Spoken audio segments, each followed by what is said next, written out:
All right, and welcome back to Third String Podcast. I am Pete, sitting here with Zach, and great to be with you guys this week. Zach, how are you on your end, my friend?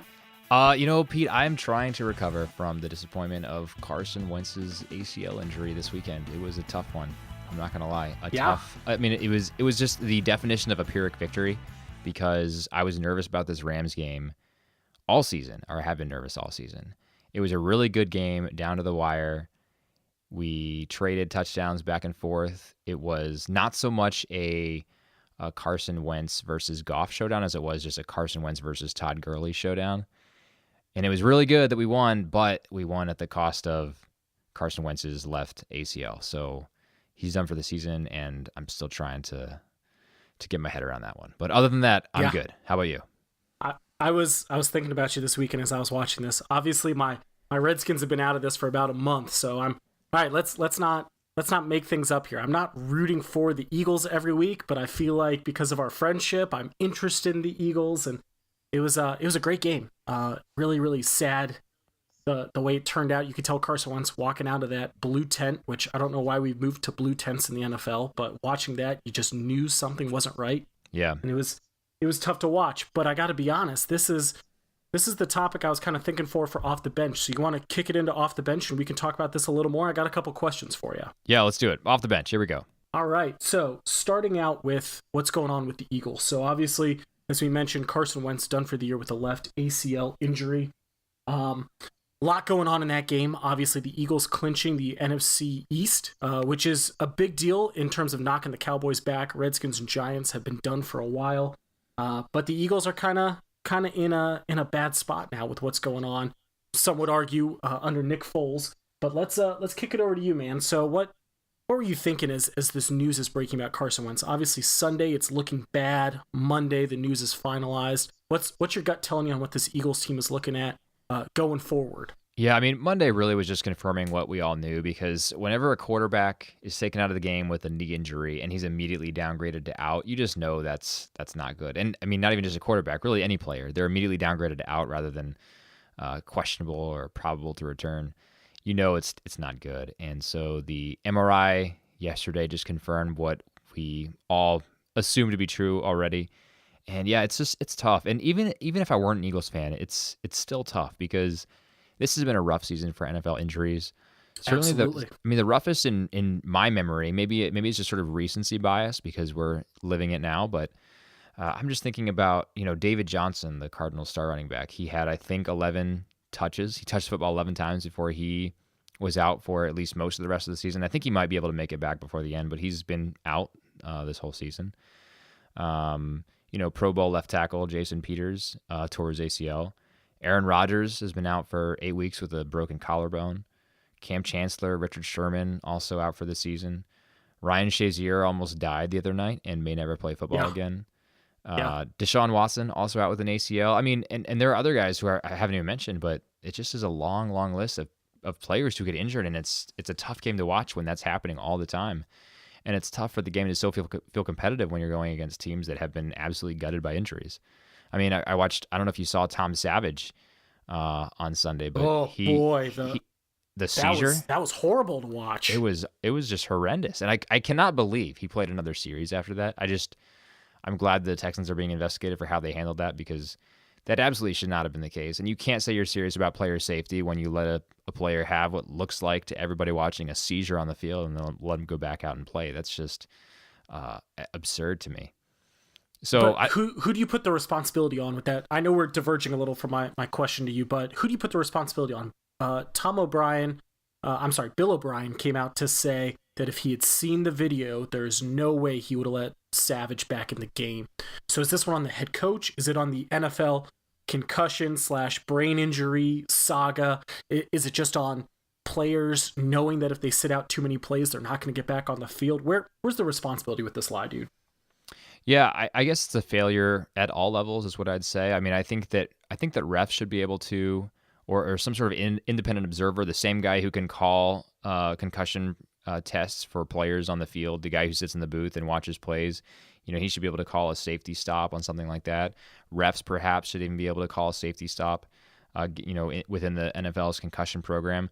I also think it's incumbent on coaches to train their staffs and train their players on what exactly to look for with the concussion, and to drill it into your players' heads. Look, I get it. You're a competitor and you want to be here just as much as the next guy, but your safety is our priority, and you're not going to do us any good if you have a major seizure on the field and suffer brain damage and you can never play again, or will never be the same player again. So, yeah, I mean, I don't know. I guess part of me is skeptical about Bill O'Brien's answer there. How much of this is him just covering his tracks, saying that he had no idea what was going on. I have to believe that when your quarterback takes a hit like that, in the part of the field where he took a hit, you're going to see it, or someone on your staff is going to see it and say, hey, Coach O'Brien, that he didn't quite look right coming up. I think we should run the test right now and keep an out for this one. So kind of in that same mentality, to switch back to Carson Wentz. So that hit in the end zone that Carson took to tear that ACL was ugly. I mean, he just crumbled going into the end zone, which granted, a weak man like me would have died if I'd been hit like that. Yeah, I mean, he tore one ACL. I probably would have lost both legs. They probably would have fallen off or something. Yeah, I'd still be on the field right now crying exactly. like a baby, but that's besides the point. Did the Eagles make the right call in letting Carson go back out there to finish that drive? I mean, he was clearly in a lot of pain, not interested in being mobile for obvious reasons. Did they handle that right, sending him back out there to score that touchdown, you think? Yeah, I would say no. I mean, it's hard, right? Because he threw a touchdown, and that gave them the lead, and it was a slim lead with just a little bit of time left on the clock. So it's easy for me to say no. It was the right call, but I'm just basing that on the outcome. I mean, I think the alternative is, what if he'd gone out there and gotten injured and completely severed the ACL? Then I would have said, what was he doing out there? Totally the wrong call. So I'm gonna have to go with that and say it was the wrong call. They should have yanked him immediately and looked at him, because you have to protect your players. And on a play like that, where he's clear, he comes up looking kind of pale in the face. You can tell he's injured. You can tell something's not right. You got to pull him out and make sure they're okay. Okay. So obviously the Eagles do take him out after that touchdown. I mean, he still throws a phenomenal pass, even though he's hurt right there. And then Nick Foles takes over and the Eagles hold on to win it. So what's your thought on the Eagles going forward? Obviously, a team is more than just the quarterback. I think a lot of people would tell you Carson Wentz was an MVP favorite going into this week. I would be one of the ones to tell you that, yeah. What are your thoughts as an Eagles fan about Nick Foles going forward? I mean, once upon a time, he was the savior of Philadelphia, wasn't he? He was. I remember that ridiculous stretch that he put together where he was throwing like 4 TDs a game and didn't throw a pick for like half a season. I mean, Nick Foles has a very, very high ceiling, and I guess a lower floor than your average starting quarterback, perhaps. Okay. I mean, yeah, looking at the summary of Nick Foles' career, his games really aren't that bad. He started 36 games, so that's equivalent of 2.25 seasons. He's had just about 1,300 attempts. And his completion percentage is 60.5. So he's actually right around Carson Wentz's completion percentage. Total yards thrown, 9,300. And in his career, he's thrown 56 TDs and only 27 picks. So he's already better than 2-1 as far as touchdown to interception ratio. 7.2 yards per attempt. That's pretty respectable. 11.8 yards per completion, QB rating of 88.1. So, I mean, that sounds kind of like a starting caliber quarterback. That sounds maybe like I'd say so. It sounds better than a Blake Bortles. It sounds probably a little better than a Tyrod Taylor. So, I mean, that's respectable. It's not Carson Wentz. It's not what he was doing for the Eagles before. But if we get that version of Nick Foles, I think we'll be okay. If we get the version, even where we saw last year in Kansas City, where he was playing a backup, small sample size, but he threw 55 passes as the backup to Alex Smith in Kansas City, 65.5% completion, no picks, 3 touchdowns, and a 105.9 passer rating. So he hasn't actually thrown a pick since 2015. Again, he hasn't thrown many passes since 2015, so sure, that certainly factors into it. But in the limited sample size that he's seen in Kansas City and in Philly, he's been very good. I think in Philly he's thrown, 14 passes, 10 of those for completions, something like that. So yeah, it depends on what version of Nick Foles we get. On the other hand, in St. Louis, when he was playing with the Rams, 56.4% completion. That's significantly down from his career average. 7 touchdowns and 10 interceptions, so worse than 1-to-1 ratio there. and then 6.1 yards per attempt. So yeah, definitely two different versions of Nick Foles. I'm not sure which one we're gonna get. So how much of that do you think has to deal with coaching and being a backup? I mean, 2013, he took over from Mike Vick. Obviously, Carson Wentz and Mike Vick run a very different offense, but still mobile guys with fantastic arm strength. So that could be a similarity. But Nick Foles was also playing under Jeff Fisher for a while, and Jeff Fisher is pretty notorious for ruining quarterbacks, I think you could argue. I think that's got to be a big factor as well, is kind of what kind of a system is he taking over? Is it a system that's fit for him? I'm not smart enough on Doug Peterson to know how much he can tweak an offense around a quarterback. Is there a lot of tweaking that needs to happen right now? No, there's really not. I think so. Nick Foles is not as mobile as Carson Wentz, but I think that's about where the differences stop. Because Nick Foles historically, when he was with the Eagles under Chip Kelly liked the RPO, the run pass option, and Nick Foles would play the RPO very well. He was very successful out of the RPO. There's an article that I saw today in the Ringer by Danny Kelly about how successfully Nick Foles was able to work in an RPO offense. And the Eagles run a lot of RPOs. I think we're the top running RPO offense in the league as far as just number of RPOs that Doug Peterson has called. So that will play in Nick Foles' favor. On your Jeff Fisher point, yeah, Jeff Fisher was not a good quarterbacks coach. And, people are amazed that Case Keenum is actually a good quarterback, given what he's doing in Minnesota. But Case Keenum, I always thought was a good quarterback. I liked him when he was at the University of Houston. He played for the Rams and did not do anything good for the Rams. But again, he was in Jeff Fisher's system. So maybe it was just Jeff Fisher who was putting a artificial ceiling on Case Keenum, and Case Keenum's ceiling was actually higher. And Mike Zimmer is helping him unlock that with the help of Pat Shurmur, the offensive coordinator for the Vikings. So if that's the case, we can maybe kind of discard Nick Foles' sample from his time in St. Louis under Jeff Fisher. I think the Chip Kelly scheme that Foles played under is much more similar to the Doug Peterson scheme than is the Jeff Fisher scheme. So I'm pretty confident in Foles here. He's got the arm strength that Carson Wentz has. When he went on that amazing tear a few years ago in Philly, he was just placing beautiful touches on these passes that soared 30 the year I yards. lost every fantasy football league I was in. Thanks, Nick Foles. Yeah, exactly. That's the Nick Foles that the Eagles need to come back. Whether or not that happens is, of course, another question, but I think it's possible. I'm overall pretty positive on Foles. I do not think that he's going to be helping the Eagles put up 35 points a game, as Carson Wentz did sometimes and sometimes more. But I do think that Nick Foles will be good for 24 points a game on average going forward. So really it's just a question of how well the defense can show up.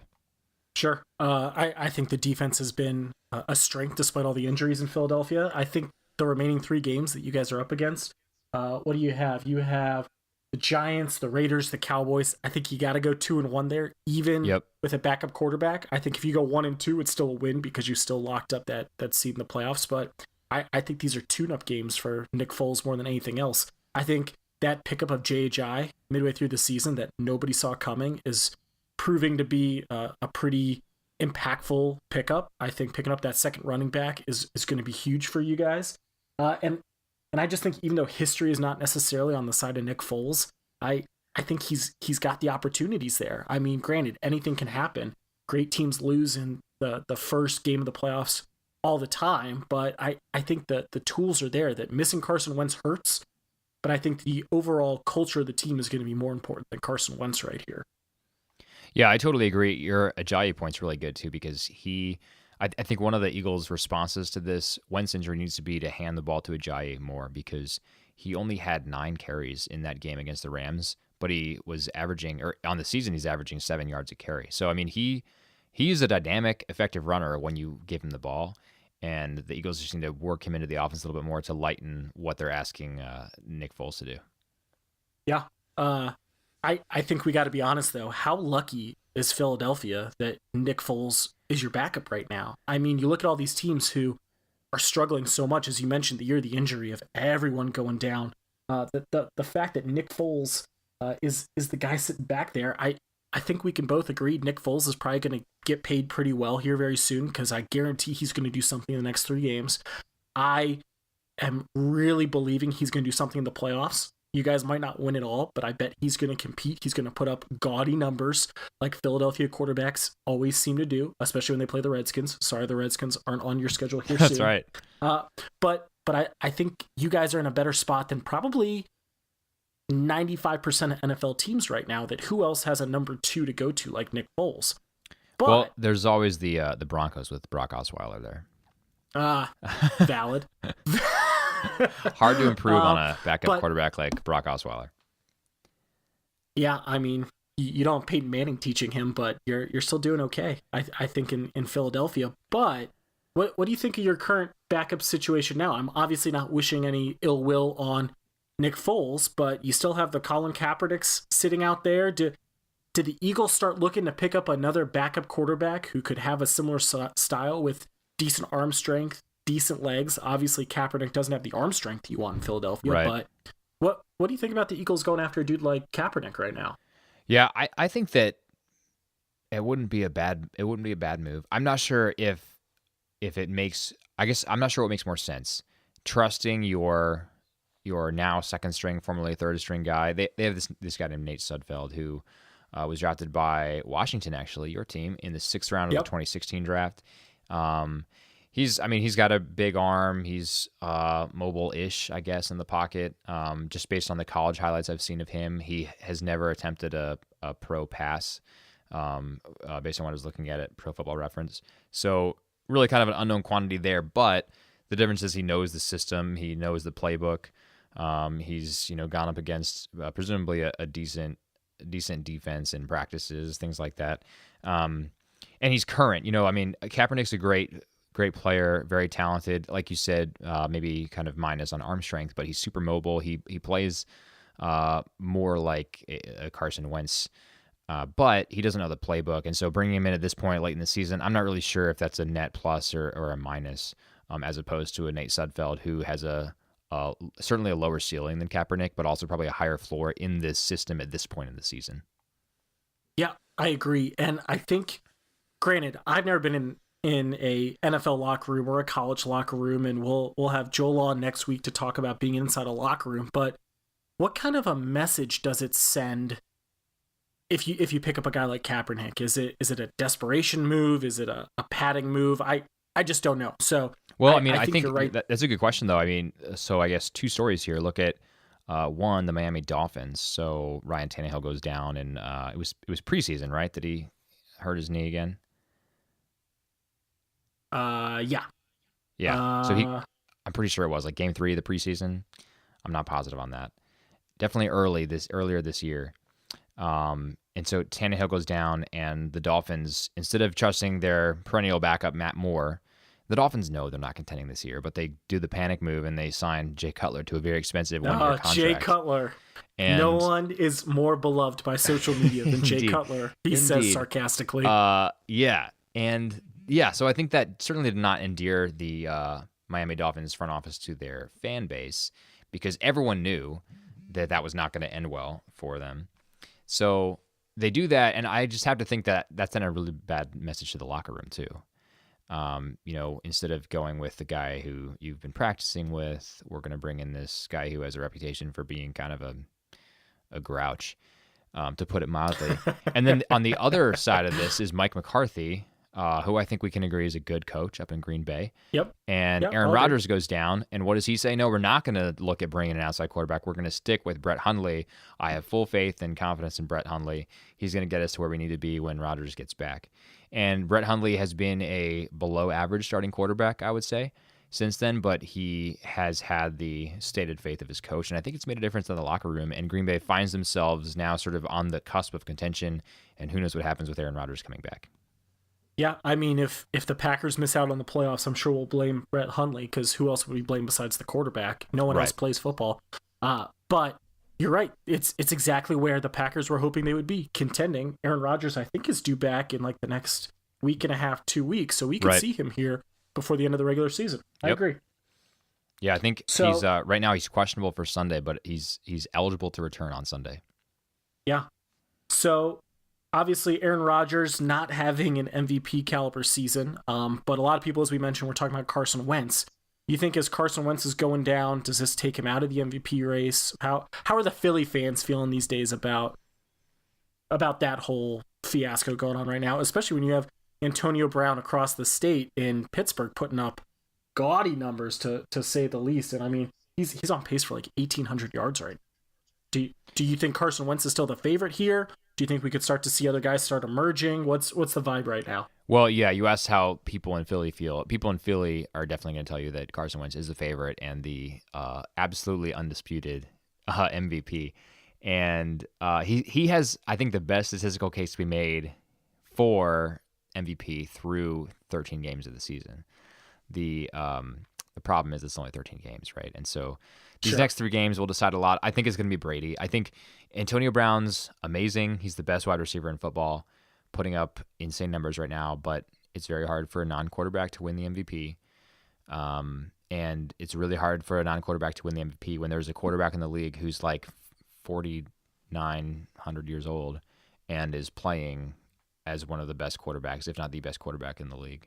So I don't really see this going to anyone but Brady. I think Carson Wentz was the best challenger for that before he went out for the last 3 games of the season. And now that there's no other quarterback in that league to challenge him, it's going to be Brady, and I think he'll run away with it. The only thing that I think could happen is Russell Wilson, but in order for that to happen, the Seahawks would have to make the playoffs, one, which isn't looking guaranteed, and they'd have to make a deep run in the playoffs. Dude, funny you bring up the Seahawks. So obviously Tom Brady's, what is it, like a 109 QBR right now? Like it's just fantastic. But yeah. Let's pull the thread a little on the Seahawks. So I think between the snow game in Buffalo, the Carson Wentz injury, there was a lot going on in the NFL this weekend, but I would argue nothing more interesting than what happened in Jacksonville. For anyone who didn't see the game in Jacksonville, the game is over with about 30 seconds left. The Jaguars start to kneel down, and the Seahawks, instead of doing the traditional not in the victory formation while the opponent is, just kind of stand there and let it happen, the Seahawks are still diving at knees, still quote-unquote playing 100% according to multiple people on the Seahawks D-line. Yep. Fights break out, and then the Seahawks start to leave the field. A couple rowdy fans in Jacksonville throw beer, sodas, and hit a couple players, and we are approaching what looks like it could be a Pistons-Pacers issue with the what did we call it? The malice in the, I'm sorry, the malice in the palace, right? Oh, the yep. Pistons and the Pacers back in the early 2000s with players going into the stands. We looked like we could get there with what happened in Jacksonville this weekend. So the NFL has had a lot of discipline issues this year, to say the least. I think we can both agree on that. They actually have the most ejections from a game this year at 15 than they've had since 2001. Does the NFL have a discipline problem this year, or is this just an accumulation of a lot of things, kind of an off year between the injuries and the protests and all of this outside drama? Is the NFL in trouble, or is this just a down year for the NFL? What do you think? Well, I think that it's definitely a down year for the NFL. I'm not sure if it'll rebound at all next year, but if it does rebound, I am fairly confident that it'll be lower than peak NFL, and that's because I think the NFL does have a serious problem. I think I've actually been tossing around this idea in my head to write a longer piece about all of the NFL's problems and whether or not we're sort of living through the beginning of the end for the NFL. And I think this weekend exemplifies exactly why that is. You have players who are needlessly taking hits and getting their ACLs severed. You have other players who are getting concussed on the field and having seizures and then being allowed to continue to play. You have players who are trying to go into the stands to retaliate against a fan who threw their beer at them. And then you have, people sitting out one game like Rob Gronkowski for, we talked about this last week, for hitting for a really dirty play. Yeah, and not even a play really, because it was after the play was dead and he just ran up unprovoked and nailed Tre'Davious White in the head. He gets 1 game suspension for that. That's his penalty. And then Marcus Peters, Kansas City Chiefs, out of frustration last week, throws the ref's flag, which was actually a pretty hilarious scene if you saw it. It was pretty good. It was pretty good. and he gets a 1-game suspension. So the NFL is saying that these two things are like each other. They are equivalent. That like tossing a ref's flag into the stands that didn't harm anybody, of course, just out of frustration and what was genuinely a bad officiating call, that is just as bad and just as deserving of punishment as running up behind a player who's on the ground with his back towards you and slamming him in the head and giving him a concussion. So all of those things I thought were on display this weekend in sort of a nice way. Not that those events were nice, but that it sort of wrapped it up tidily for us to see many of the problems that are in the NFL. And there are other ones beyond that. I think there are certainly problems with domestic violence, right? Zeke Elliott is still absent, and the Cowboys are still having to squeak out wins without him because of domestic violence issues. And yeah, and that's not even to mention any of the, the anthem kneeling, whatever we want to call that controversy that's been going on this year. So the NFL has many, many problems. I think discipline is just the tip of the iceberg. What do you think? I think that's fair. I think first we have to look at who those 4 fans were in Jacksonville and think, why are you throwing beers at these players? Those beers are like $14 a pop. Oh, that's a great point. You already won. What are you thinking? Yeah. But neither here nor there. That one seemed to really get me upset for some odd reasons that I probably need to attack on my own. But I also just think, I don't know if you saw the picture, someone grabbed a shot of the fans as Quentin Jefferson, the player, was trying to come up into the stands, and they looked very scared. And I was just thinking, that is why you don't throw anything at a football player who is twice your size. Like, why? Dude, I thought the exact what is same going thing, through your head? At 30 feet, yeah, I can take a D lineman, no problem. At 5 feet, Yeah. oh my god, I'm running away as fast as I can.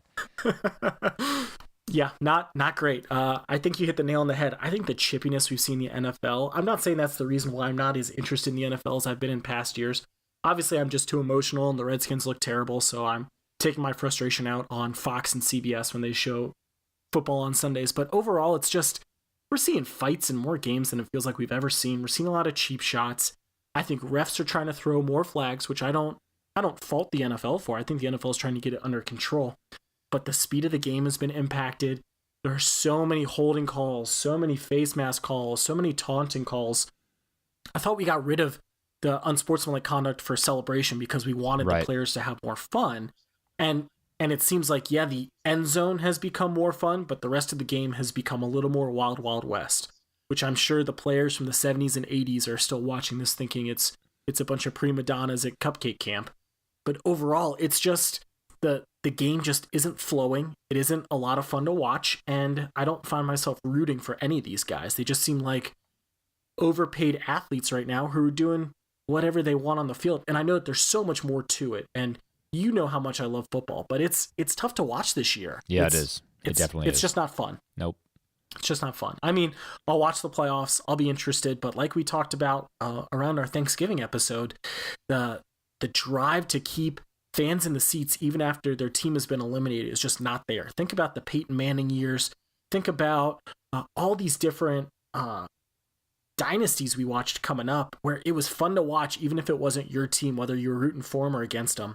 I got nothing for that this year. I'm just not into it as much. Yeah, and I'll watch it, the but not compelling as much. Players like Carson Wentz and Deshaun Watson, they get injured and they can't play the rest of the season. Yeah. So Odell it's really Beckham hard. Jr., who loves to stir up controversy, but he was the face of the NFL for 2 years and is still the face of Head and Shoulders, I guess. But we've lost all these guys due to injuries and chippiness. I digress. That was supposed to be our off the bench segment. Yeah, that was a pretty long off the bench segment, but it's all right. It was a little emotional. You want to jump into heart of the order right here? Yeah, let's do it.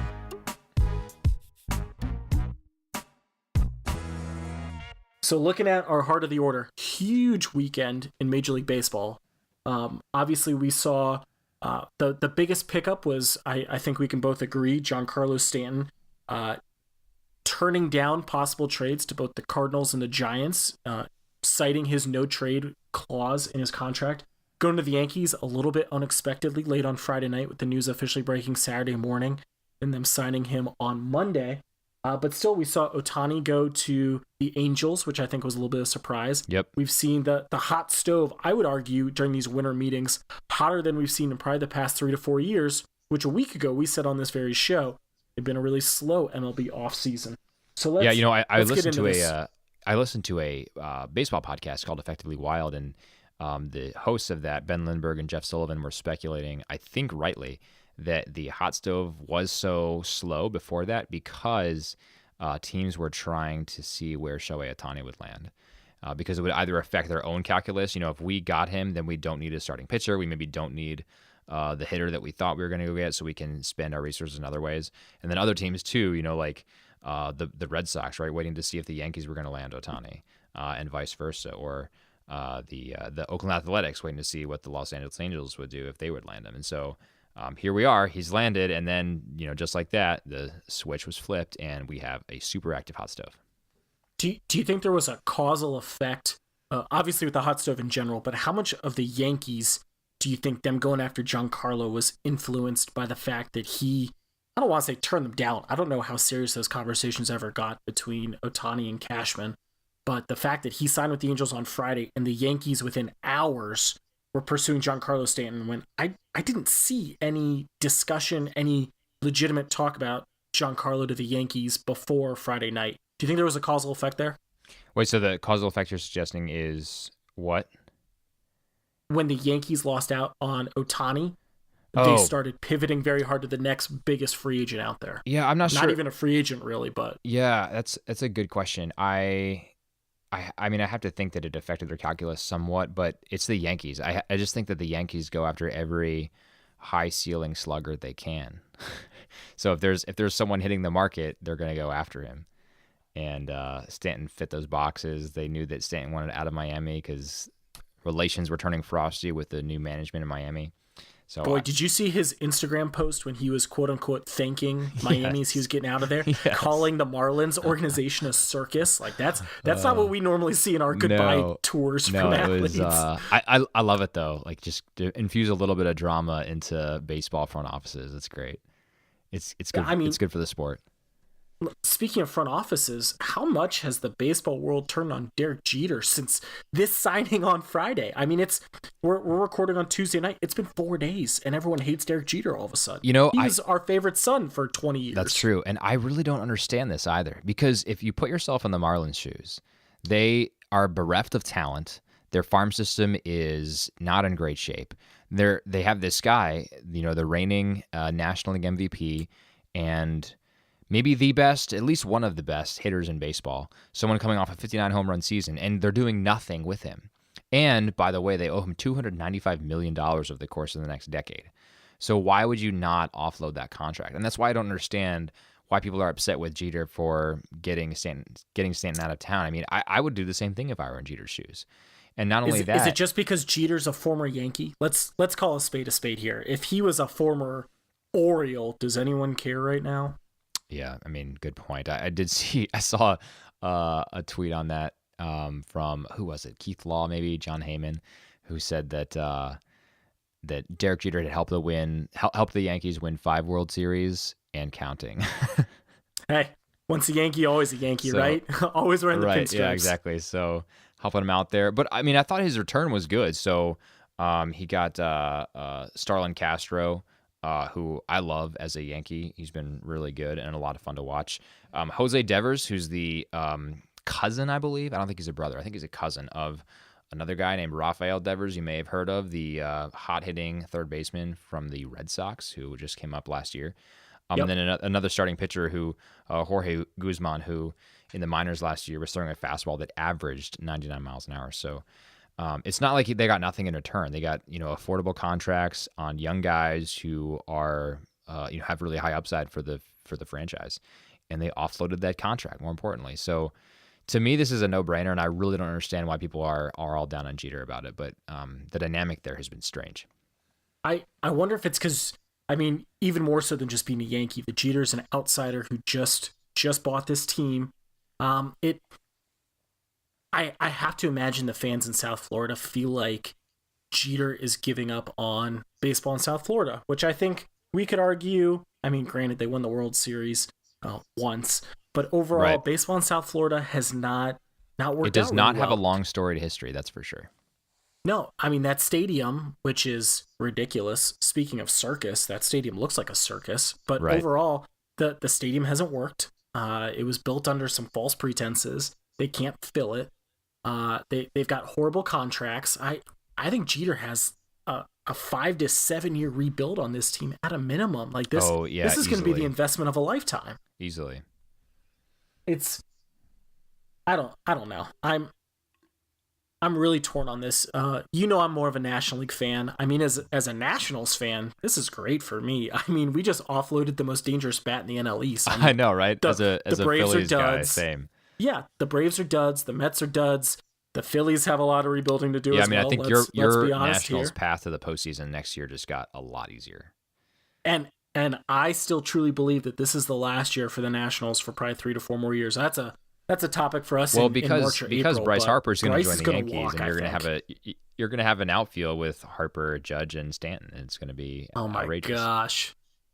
I mean, even if he doesn't go to the Yankees, he's going to the Cubs. He's going to the Dodgers. He's going to a big market that is going to let him not only be a star on the field but off the field. And I think Washington was good for him as a rookie, but Washington is not where he wants his Hall of Fame hat to be. As much as that pains me as a Nationals fan, but I love seeing Giancarlo coming out of the NL East. I got to be honest here, but I think the bigger conversation here, even more so than the success or failure of baseball in South Florida, is as much as you and I like to root against the Yankees, can we admit that Brian Cashman is a phenomenal general manager? I mean, he's about to get them under that 50% luxury tax. He's going to have the ability to re-sign CC. He could get Todd Frazier back. I bet he goes after Garrett Cole in Pittsburgh.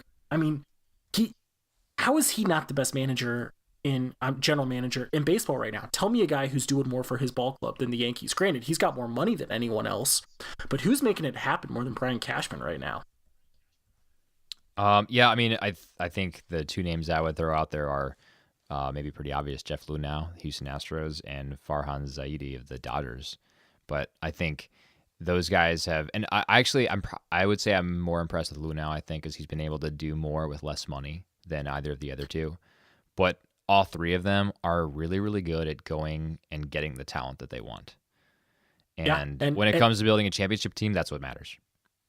Well, and don't forget the Houston Astros had the fire sale for a while. So anyone in South Florida listening, I mean, it's going to take you a couple years, but fire sales are the way you rebuild. But yeah.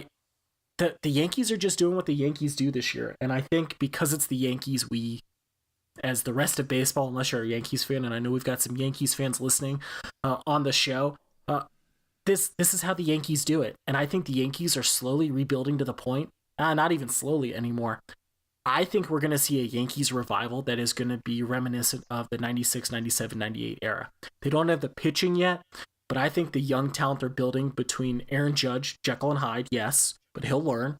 Gary Sanchez behind the plate. I think they'll re-sign CC. I think the Yankees are about to become the best team in baseball, unlike we've seen since the late 90s. Even though they won the World Series in the late 2000s, the late 90s Yankees, I think, are coming. Yeah, and the pitching problem to me isn't as significant as a team who has an offensive problem, because the offensive guys, you can more safely lock them up on a long-term contract. The pitchers can be difficult because you can have Tommy John, and they might not recover from that. You can just have pretty significant performance variations from year to year. So, you can do this sort of rent a pitcher on 1, 2, 3 year contracts in a way that I think it's harder to do for a big time slugger like an Aaron Judge or a Stanton. Fair. So as we're talking about these long-term contracts, and we're looking at kind of the makeup of baseball right now, granted, winter meetings, tons going to change. A lot of movement in the AL West, a lot of movement in the AL East. Is the AL West or the AL East quickly becoming the best divisions in baseball? I don't think any other divisions really rival those two right now, but who's your top division right now? Great question. I think I'll have to go AL East. Let's recap though. Some of the free agency moves that we've seen. So AL West and AL East centric for these moves. Astros exercise Altuve's club option. No surprise. Obviously, everyone knew they were going to do that because he's dirt cheap right now for the performance he's giving. Baltimore's Wellington Castillo, who's a catcher, declined his option, so he's out of the division now. Went to Chicago White Sox. The Rangers signed Doug Fister to a 1-year contract. I think that's pretty insignificant. Doug Fister's way past his prime, has not been good for a couple years. Blue Jays signed Aledmus Diaz to a 2-year deal, but he was actually not that good this past year. I think he had a negative WAR season, so below replacement value. Rangers signed Mike Minor to a 3-year deal, so that could upgrade their pitching staff. Mariners signed D. Gordon. I love D. Gordon. He's so much fun to watch. Agreed. 3.1 WAR in 2017, hit 308, 341, 375. Fun fact about D. Gordon, though, he has 11 career home runs. So does not hit for power, but is an on-base machine and a base swiping machine too. Yeah. So there's an AL West move that's significant, and they're going to have D. Gordon play center field, which I think will be really interesting with his speed. We've seen him at second base for his whole career, and we're going to see him in center. I'm wondering if they can figure that out, and he can be similar to like an Andrew Jones who just had that fantastic speed. Andrew Jones obviously had the glove to go with it, but I think we could be seeing a revival in outfields across baseball with D. Gordon moving to the outfield. I really do. I hope so. I love a good outfield. It's just so much fun to watch. I mean, Kevin Kiermaier is one of my favorite players. Tampa Bay Rays top defensive center fielder in baseball. He's just a blast to watch. So then I guess we have the blockbusters. So just today it was announced that Brian Mitchell and Chase Headley are being traded from the Yankees to the Padres. So they're leaving the American League. But then the big ones, Giancarlo Stanton, obviously to the Yankees, and Shohei Ohtani to the Angels. So on balance, with that, I think I'm going to still have to go with the AL East because we have the addition of Stanton.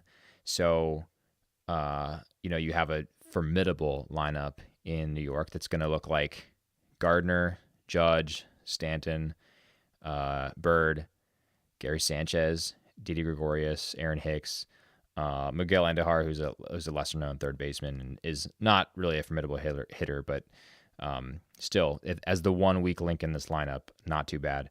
And then Torreyes. So as any pitcher who's facing that lineup, I'm really scared. And then you think about pitchers who will face that lineup, and you have, Chris Sale, who's a little bit up the eastern seaboard in Boston. So pretty cool stuff. And then you have, another one of the most exciting players in baseball today, Manny Machado, also in the AL East. Although there's talk of him moving elsewhere. There's talk of him going to the Phillies, believe it or not, which is interesting. Huh.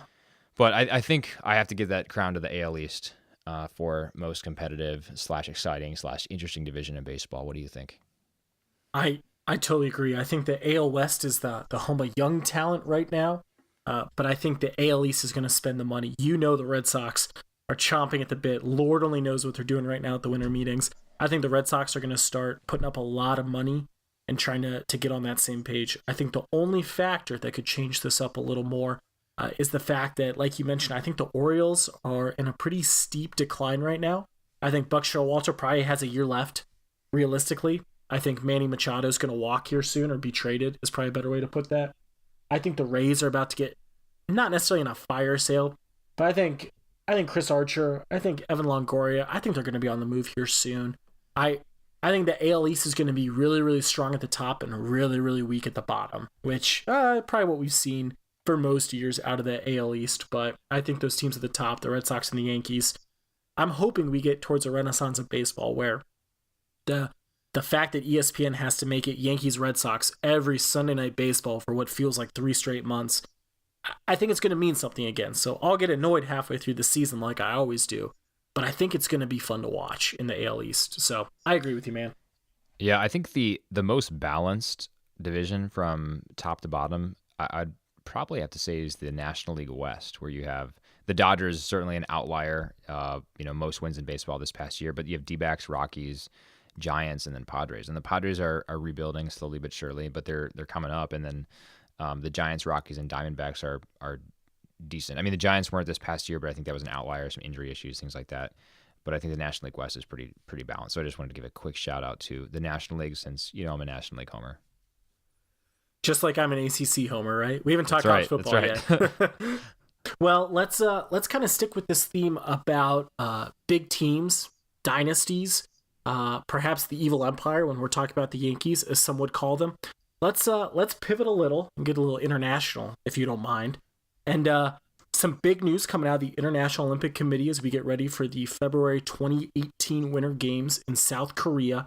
The IOC announced that Russia, due to the essentially state-sponsored doping issues they had back in Sochi, has announced that the Russian athletes will not be allowed to compete under the Russian flag. So you think about the Winter Olympics, you think of Russia. Maybe you think about Scandinavia. Maybe you think of the Jamaican bobsled team, whoever it's going to be. Germany. You think of Russia. Yeah, Germany, fine. Not as cool as the Jamaican bobsled team, but I'll give you that. Definitely not. But so 31 athletes formerly banned from Sochi right now. The Russian athletes are going to be allowed to participate, but they will be called Olympic athletes from Russia, so no Russian flags flying in the arena. But overall, Russia's had about 100 athletes disqualified from the Olympics in their history, which is leaps and bounds ahead of any other country. So my question to you as we get ready for 2018, are we going to see a big shift in the Olympics coming up here soon? Is there going to be any kind of effect? Is this even going to have an effect? The fact that the IOC finally came out and went after, I would argue, one of the most influential, probably top 3 or 4 countries who participate in the Olympics by going after the Russian athletes at this point and banning all Russian dignitaries from the Olympics until the closing ceremonies. Yeah. That's a good question. I guess I don't really know how to answer that because this is not the first. So this is the first time that Russia has been outright banned from the games for reasons of doping. But this is not the first time that Russian athletes en masse have received some sort of penalty or disqualification, because it was as recently as the Summer Games 2 years ago in Rio, or I guess it's still 2017. So last year in Rio that there were, was it like 111 athletes that were disqualified from competition because of blood doping or other performance enhancing drugs. So clearly it didn't work then. I think maybe this is just the IOC taking it up a notch, but I don't really know what effect this will have. The other thing is, it's an evolving science, performance enhancing drugs, blood doping, etc. And the science of detection has to keep pace with the science of drugs as they develop.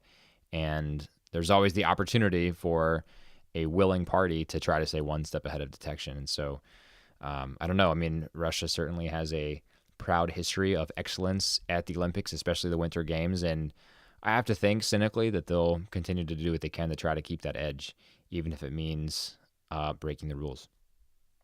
That's my hot take. I know it's a scorching hot take there. I'm really skeptical that this will have any effect, I guess, is the bottom line of what I'm getting at. Dude, I think what worries me is I'm in the exact same boat you are. I think the IOC has such a challenge in not only proving that athletes are doping, but then enforcing it. I mean, Sochi was in 2014, February of 2014, and it took until the end of 2017, 2 months before the next Olympic Games, for them to come out with these sanctions. I mean, there were videos posted 2014, 2015 about scholars and laboratories about how much this was going on, and it seemed that no one seemed to care. I don't know if it's because this was Russia, and you have to wonder if Trinidad and Tobago had this issue, if they would have been crushed immediately, if there's just a power issue with the fact that it's this country. I mean, you have to think if the tables were turned and they come after the USA, I mean, we would fight them with everything we had to prove that our athletes were clean and our athletes could participate in the next game. So you have to think that went on at some level here. But overall, the sanctions also had an asterisk on them that they could be reduced or removed by the end of the games if all the Russian athletes, the athletes from Russia, were clean. So what that means is by the closing games, they could be flying the Russian flag. They could be walking out and receiving their gold medals 2 days before the end of the Olympics with the Russian national anthem playing. I mean, what kind of an incentive is that you really screwed up when you hosted the games? But if you're really good, by the end of this, you can be back in it. Like, what message are we sending here, IOC? I mean, you're quickly turning into the United Nations of international sports. Like, what are we trying to accomplish here, I guess, was my frustration. I like that they took a stand, but don't take this wishy-washy stand. Either you're in it or you're not. Either you're hardline or you're not. Let's pick a side here, guys. Yeah, I think my only response to that would be that I think the decision is meant to disqualify Russia as an entity from competing and from claiming earned medals as its own, while not punishing the athletes who may have not used performance-enhancing drugs. So from that vantage point, I understand it. I mean, these athletes train all their lives for a chance to compete in this event that happens only once every 4 years.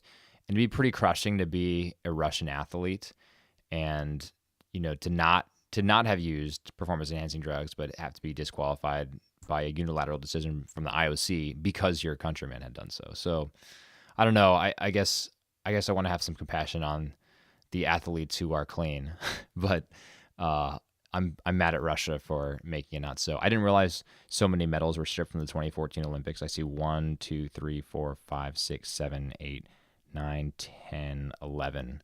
11 medals, including 5 golds, were stripped from Russian athletes after the 2014 Olympics. And I mean, how embarrassing is it that I'm sure you watch those opening ceremonies and closing ceremonies. It was all about celebrating the return of the Russian Federation. I mean, they talked about pre-World War I. They talked about when Russia was really churning in the geopolitical stage, and the fact that it was their games and they lost all these medals. I mean, they've called it a national embarrassment now, which I agree with. But yeah, absolutely. Oh, by the way, I said So- 5 golds. It was actually 4 golds. I'm recounting, and I'm trying to work on basic math, and I counted wrong. So 4 golds were rescinded, and a bunch of silvers that's not my and some forte. bronzes. I leave the math to you, my friend. You know I do that. But it's interesting that the IOC kind of took the opposite approach as the NCAA, where the NCAA seems to really enjoy punishing the athletes for what their predecessors did. I guess the IOC took the different road and punished the institution instead of the athletes. So you make a good point. I'll give you that. Well, should we move on to garbage time? Let's do it. What's on your mind for garbage time today? Yeah, I think the only thing, I just have a little tiny thing that I wanted to mention, but we talked about the Giancarlo Stanton trade to the Yankees from Miami, and I did some research on this. So Stanton had 59 home runs in 2017, and Aaron Judge had 52 home runs. Now, if they were to replicate those performances next year, that'd be awesome. It would also be historic, because in Major League Baseball history, in all of Major League Baseball history, there have been a few years where multiple players have hit 52 home runs or more, but there's been only one year in which 2 players on the same team each hit 52 or more home runs. And that was done in 1961. It was done by 2 guys you may have heard of, Roger Maris and Mickey Mantle. And those guys? Yeah. And the team was, of course, the New York Yankees. So we may be seeing history repeat itself here with the arrival of Giancarlo Stanton in New York to join Aaron Judge in a crowded outfield, what is suddenly a crowded outfield. And I just wanted to throw that historical tidbit out there in garbage time because I forgot to mention it earlier, but I think it's pretty cool. I think we can agree that it would be so much fun for baseball if these 2 guys could kind of get it going at the same time. I know it'd be terrible if you're an AL East fan and not a Yankees fan, but for the rest of us, it'd be a lot of fun to watch these guys. I mean, it's going to be like the home run derby all year if these things start panning out. So I think you're kind of silly if you're rooting against these 2 guys, aside from if you're a rival the Yankees. I mean, it's good for baseball. Oh, it definitely is. Yeah, there's no doubt about that. I'm excited to see them both do that. And even though I'm the kind of person who likes small ball more than I like home runs being mashed, seeing a possibility of a repeat Maris-Mantle combo in New York just gets me all excited. Yeah, it'd be great. So what I want to bring up for garbage time really quickly is college basketball. It hasn't gotten a lot of love here on Third String the past couple weeks. There's been quite a bit going on, to be honest. Rick Pitino is suing Louisville, and the Balls are not playing for UCLA. They're signing with the Lithuanian basketball team, and all headlines I really, really, really care a lot about. Yeah, it's unfortunately, I think all these headlines are masking the fact that we're in the middle of a great college basketball season. Agreed. So yeah. For anyone who's not keeping track, over the weekend, Duke lost at Boston College. Duke was the number 1 team. Number 2, Kansas lost at home as well. Number 9, Notre Dame lost to Ball State. So we're seeing all sorts of turmoil in college basketball where it should be, on the court. What we're also unfortunately seeing is a lot of distractions, as we mentioned. So, tumultuous week with the Ball brothers signing with Lithuania, which I don't know if you were tracking on, Zach, but even though it's not really college basketball since they're signing pro, the Ball brothers are going to play in a bad league, which is the Baltic League, where there are forfeits every day. They're getting ready to play in the Lithuanian League that doesn't have practices and doesn't have general managers. That's Dudes the way just to prep show for up. the NBA. Yeah, that's the way to do it. It's perfect. Yeah, you'll be fine. So dudes just show up in arenas that hold 1,500 people, which, I mean, that's like playing in front of a large high school. That's fine. The Ball brothers are headed towards, I don't know if you've seen the movie Semi-Pro with Will Ferrell and Woody Harrelson. This is what I'm imagining they're walking into in Lithuania, which is kind of hilarious until you remember that these kids are teenagers and their dad is yet again steering them down a terrible path. But I digress. Overall, I just want to remind people that we're in the middle of a great college basketball season, but all we really seem to care about is all the bad stuff around college basketball. And I think college basketball has a lot of institutional issues right now, as we mentioned with Rick Pitino back and forth with Louisville. There is a fantastic article coming out in ESPN the magazine on December 25th called The University of Adidas at Louisville, where it talks about a lot of these institutional problems. And I think as a college basketball fan, it was kind of upsetting to read as you start digging into these problems and thinking these problems could exist at most Power 5 schools. Obviously, the money got away from them. I think a lot of the personalities specific to Louisville helped facilitate that. But overall, I'd recommend to any of our listeners out there to give this one a read and kind of read about how athletic departments, I think whether you're looking at college basketball, college football, they can really get away from themselves. Where you've got the athletic director, the head coach, a bunch of the assistant coaches becoming so involved in a known issue and a known institutional failure that it can get away, and it hurts the kids. So this corruption at public universities is a fascinating case study. But overall, to our listeners out there, remember that this is a great college basketball season and we have a lot of fun coming up. And the second we hit New Year's Day, we get into league play. So you'll see the UNCs versus Duke. You'll see some great Pac-12 matchups with USC, UCLA, minus the big baller brand there. And you're going to see some good stuff. So hang in there with college basketball is kind of my pitch right now, and we'll hopefully have some good stuff to talk about with college basketball and some good matchups as we get close to March Madness. The best is yet to come, and I've just been enjoying all the shakeups in the top of the polling.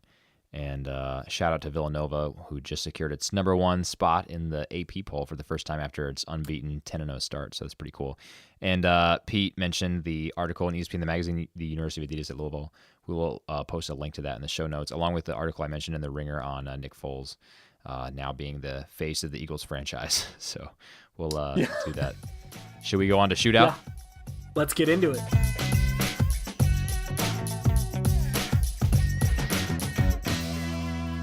All right, I'll kick things off here. So we'll do 3 questions each. My first question for you, Yankees. We just talked about Stanton and Judge. We talked about their other weapons there, Sanchez, Gardner, Bird, a whole lineup of really formidable hitters. Maybe a little weaker on pitching, but they've still got some arms there. Do you think the Yankees will win the World Series next year? Yeah, I'm going to say yes right now. I think the only handcuff they have right now, realistically, obviously they have some young talent that they still need to develop. Based on the way that they performed this season, I think the fact that they have a new manager could hurt them. I was a huge Joe Girardi fan, so I think that could be a little iffy as Brett Boone gets into the real managerial swing of it. He's been a great analyst on ESPN, and I don't talk well about a lot of ESPN analysts, but I've really enjoyed what he's done. I think he has some learning to do, but I expect the Yankees to absolutely make a deep run in the 2018 playoffs. How about you?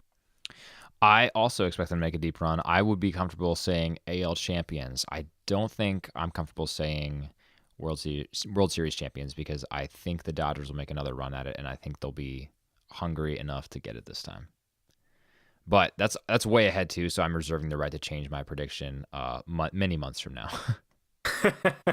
Well, let's stick with I mentioned the coaching, but I wanted to get your take on some NFL coaching. So obviously we talked about the Eagles a lot at the start of today's show, but there are a lot of NFL teams who their season is over. Which NFL coach do you think is on the hot seat the most right now?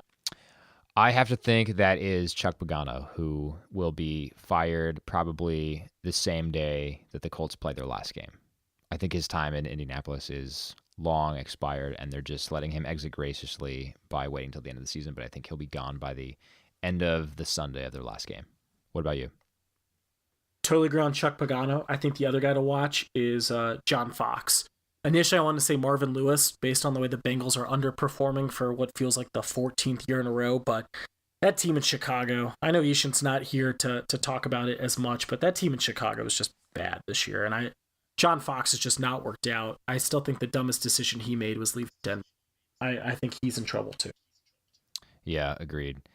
Okay, well, we'll stay on the NFL topic.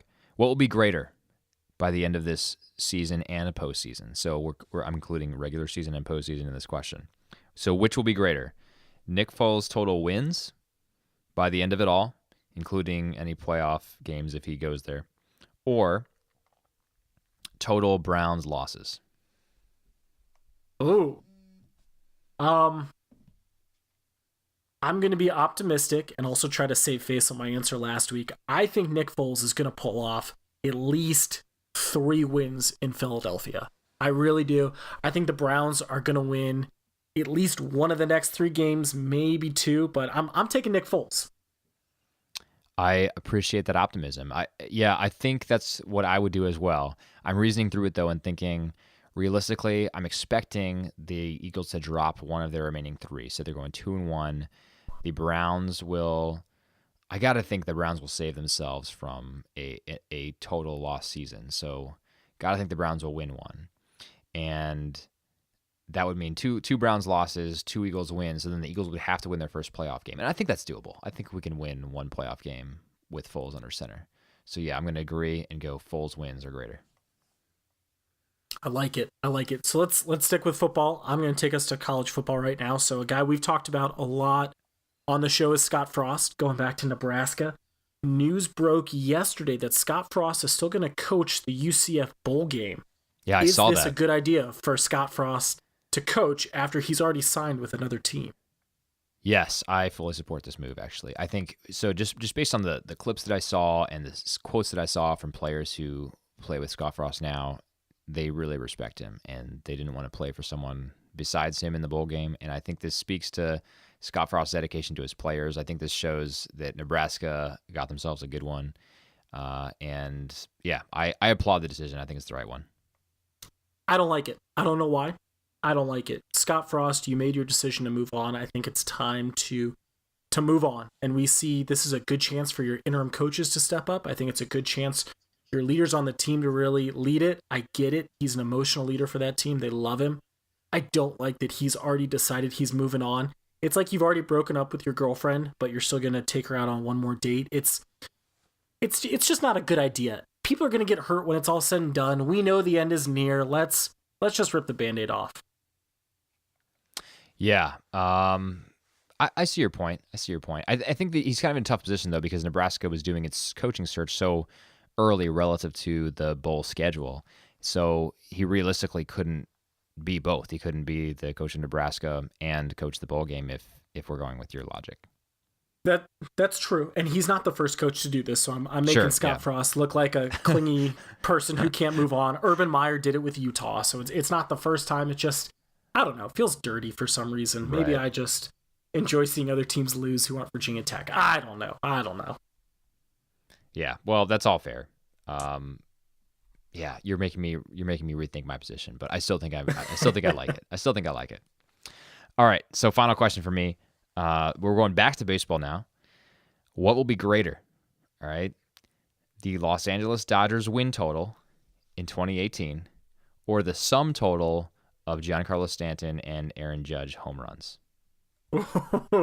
So I'm looking at 100 either way, I think. Well, 100 might be a little high for the Dodgers. I think they're going to slide a little as they let Yu Darvish. I think he's out of L.A., which I think is unfortunate. I'm a big Yu Darvish fan. Yeah, I agree that he's out of L.A., but does that actually decrease their win total is the question. I don't know.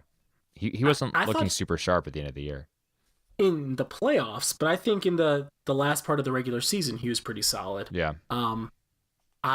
Maybe I'm just optimistic again, hoping for the best in the game. I think those two guys are going to put up at least 95 homers between the two of them. And I think the Dodgers are probably an 80 to 85 game winner this year. They will still win the NL West. Yeah. They'll still win the NL West. I don't think anyone else is really going to compete with them. Maybe Arizona. I think Colorado's going to slide a little as well. But overall, I like the Bronx Bombers, who we can finally call the Bronx Bombers again, which is exciting, without the A-Rod stink on it. So I'm taking them. How about you? I'm going to go with the Dodgers. I see the Dodgers in 95 win territory this next year, and I think we're going to have some regression to the mean for Stanton and Judge, and I see them both putting up about 45. So they'll be in the 90 range, and I think the Dodgers will squeak by with just a few more wins. God, I'm going to hate when we bring up this podcast in October of 2018. Oh, I can't wait. I'm taking notes right now. Pete, you said... Man, if you're playing that game, we could do a show just about all the stupid stuff I've already said in the first 8 episodes. Or both of us. On. You know, when I was like, yeah, I definitely think Clemson can't, Clemson's Kelly Bryant can't withstand the front seven of Miami. And then they put up like 38 points against Miami and held them to none. Yeah, we're loving the hot takes, aren't we? Oh yeah, crushing it. Well, speaking of hot takes, and things give me one more opportunity to give a hot take here. What do you got? You brought up Jay Wright out of Villanova. Villanova looking, I would say, as most complete as any team in college basketball right now. Obviously undefeated, but it's the middle of December. True or false, Villanova will be undefeated on February 1st as they really get into the heart of Big East play. Ooh. February 1st? February 1st. Man, that's a big stretch. So let's see. Between now and February 1st, they play Temple, Hofstra, DePaul, Butler, Marquette, Xavier, St. John's, Georgetown, Connecticut, Providence, Marquette. And then they play Creighton on February 1st. I think Villanova will have one loss. I'm going to go further and call who it's going to be. And I'm going to be totally wrong on both fronts. But I'm going to say one loss to... I'm deciding between Xavier and Butler. I'm going to go Butler. They're going to lose to Butler. I'm going to say they're going to lose to Xavier. I don't think there's any way that they're still going to stay undefeated. But I think if there's a team right now in college basketball who could do it, it's Villanova. You mean Xavier? Oh, you mean do you think Villanova could possibly stay undefeated? Yes. Okay. I think it's possible, but I don't think it's going to happen. I think the double Marquette, who's still hurting after Buzz Williams left, as well as Xavier, I think UConn is going to be sneaky good this year. And I liked your Butler call out as well. I actually think they're going to have 2 losses going into February 1st, but I'm kind of hoping they go undefeated. I mean, they're not in the ACC, pretty cool. So what do I care? I mean, let them get close. Yeah. Well, I like the Villanova squad. I like the coaching staff there. They're fun to watch. So we'll see. I agree. I'm excited. Is that all we got? I think we're out of time for today, my friend. All right, cool. Well, thank you so much for listening to another episode of Third String Podcast. You can follow us on Twitter at Third String Pod or our individual accounts. I'm at Zach Crippen and Pete is at Pete_Lecleed. And if you like this episode or like the show in general, please go on to Apple Podcasts and throw up a rating and let us know what we can be doing better. You can also email us at thirdstringpod@gmail.com. That's 3rdstringpod@gmail.com. Ask us some questions, see what we can explore next week on the podcast. And until then, for Third String Podcast, I'm Zach. And I'm Pete. Have a great week. Sorry, we didn't talk about it.